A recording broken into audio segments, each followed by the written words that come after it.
ಸಮಸ್ತ ಕುಂಬಾರ ಸಮಾಜಕ್ಕೆ ಶಂಕರ್ ಶೆಟ್ಟಿ ಮಾಡುವ ನಮಸ್ಕಾರಗಳು. ನಿಮ್ಮೆಲ್ಲರಿಗೂ ಗೊತ್ತಿರುವ ಹಾಗೆ ಕರ್ನಾಟಕ ರಾಜ್ಯ ಸರ್ಕಾರದಿಂದ ಜಾತಿ ಸಮೀಕ್ಷೆ, ಹಿಂದುಳಿದ ವರ್ಗಗಳ ಜಾತಿ ಸಮೀಕ್ಷೆಯನ್ನು ಇದೇ 22ನೇ ತಾರೀಕಿಂದ 9ನೇ ತಾರೀಕು ಅಕ್ಟೋಬರ್ವರೆಗೂ ನಡೆಯುತ್ತೆ. ಅದರಲ್ಲಿ ಸಮೀಕ್ಷೆ ಸಾಮಾಜಿಕ ಮತ್ತು ಶೈಕ್ಷಣಿಕ ಸಮೀಕ್ಷೆ ಅಂತ ಇದೆ.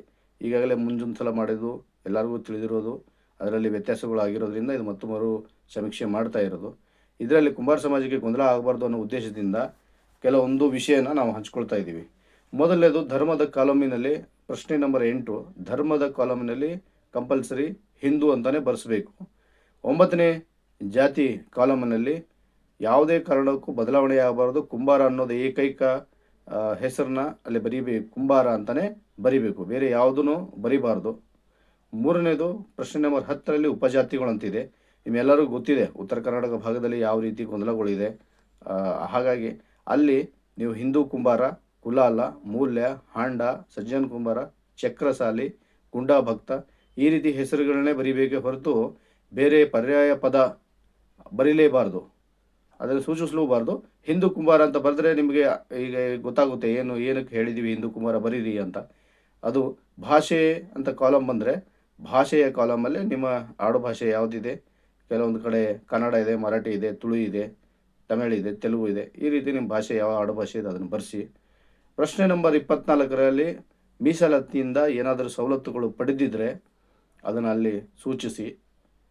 ಪ್ರಶ್ನೆ ನಂಬರ್ 30ರಲ್ಲಿ ನಿಮ್ಮ ಕುಲಕಸುಬು ಮಾಡ್ತಾ ಇದ್ರೆ, ಹೌದು ನಮ್ಮಲ್ಲಿ ಇನ್ನೂ ಸ್ವಲ್ಪ ಭಾಗ ಕುಲಕಸುಬು ಮಾಡ್ತಾ ಇದೆ, ಅದನ್ನು ಅಲ್ಲಿ ನೋಂದಾಯಿಸಿ, ಯಾಕೆ ಕುಲಕಸುಬುದಾರರು ಎಷ್ಟು ಜನಸಂಖ್ಯೆ ಅಂತ ಗೊತ್ತಾಗಬೇಕು. ಪ್ರಶ್ನೆ ನಂಬರ್ 32ರಲ್ಲಿ ನಿಮ್ಮ ಕುಲಕಸುಬಿನಿಂದ ಏನಾದರೂ ರೋಗ ರುಜಿನಗಳು ಬಂದಿದೆಯಾ ಅಂತ.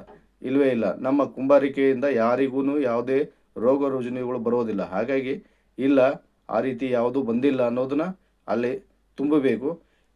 ನಿಮ್ಮೆಲ್ಲರಲ್ಲೂ ಮನವಿ ಮಾಡ್ಕೊಳ್ಳೋದೇನೆಂದರೆ, ಕೆಲವು ಮಠಾಧಿಪತಿಗಳು, ಕೆಲವು ರಾಜಕಾರಣಿಗಳ ಒತ್ತಡದಲ್ಲಿ ಅಥವಾ ಅವರ ಆಶೆಯ ಮೇರೆಗೆ ನಿಮ್ಮ ಜಾತಿ ಗಣತಿ, ನಿಮ್ಮ ಧರ್ಮದ ವಿಷಯ ಯಾವುದೇ ಕಾರಣಕ್ಕೂ ಬದಲಾಗಬಾರ್ದು ಅಂತ ತಮ್ಮೆಲ್ಲರೂ ಕಳಕಳಿಯಿಂದ ಕೇಳ್ಕೊತಿರೋದು. ಇದರಿಂದ ಏಕರೂಪದ ಜಾತಿ ಪ್ರಮಾಣ ಪತ್ರ ಪಡೆಯಲು ನಮ್ಮೆಲ್ಲರಿಗೂ ಸಾಧ್ಯವಾಗುತ್ತೆ. ಮುಂದಿನ ಪೀಳಿಗೆಗೆ, ಮಕ್ಕಳಿಗೆ ನಾವೇನು ಈ ಗೊಂದಲ ಅನುಭವಿಸ್ತಾ ಇದ್ದೀವಿ ಆ ಗೊಂದಲ ನಿವಾರಣೆಗೆ ಇದು ಒಂದು ದಾರಿ.